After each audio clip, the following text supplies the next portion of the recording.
வணக்கம். இன்றைய தலைப்பு செய்திகள். தமிழக அரசின் செய்தி தொடர்பாளர்களாக 4 ஐஏஎஸ் அதிகாரிகள் நியமனம். முழுமையான கட்டமைப்பு வசதிகள் இல்லாததால் 141 பொறியியல் கல்லூரிகளுக்கு விளக்கம் கேட்டு அண்ணா பல்கலைக்கழகம் நோட்டீஸ்.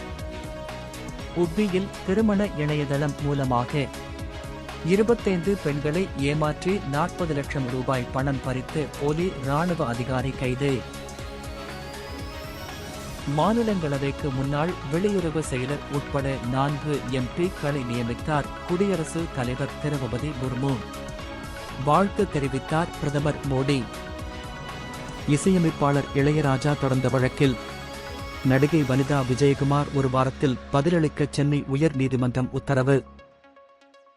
திருவாரூர் அருகே மாணவர்கள் குடிநீர் அருந்தும் குடிநீர் தொட்டியின் மேல் தட்டை உடைத்து மலத்தை கொட்டி அட்டூழியம். சமையலறையில் இருந்த பொருட்களையும் உடைத்து சேதம். 3 பேரை பிடித்து போலீசார் விசாரித்து வருகின்றனர். பழம்பெரும் நடிகர் சரோஜாதேவி உடல்நலக்குறைவால் காலமானார்.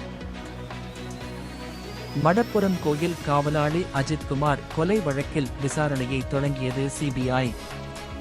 திருவள்ளூர் ரயில் விபத்து, வழித்தடங்கள் சீரமைப்பு பணி நிறைவு. விரைவு ரயில், மின்சார ரயில் சேவை தொடங்கியது. முதல்வர் மற்றும் துணை முதல்வரை சுற்றியுள்ள நபர்களின் ஆட்சி ராஜ்யம்தான் தமிழகத்தில் நடக்கிறது. மேட்டுப்பாளையத்தில் மத்திய இணையமைச்சர் எல் முருகன் பேட்டி. காது கேளாத, வாய் பேச முடியாத மாற்றுத்திறனாளிகளுக்கு பதவி உயர்வில் மொழித்திறன் தேர்ச்சியில் இருந்து விலக்கு அளித்தது மின்வாரியம். மேலும் விரிவான செய்திகளுக்கு அரசியல் ராஜ்யம் மின்னிதழை படியுங்கள். நன்றி.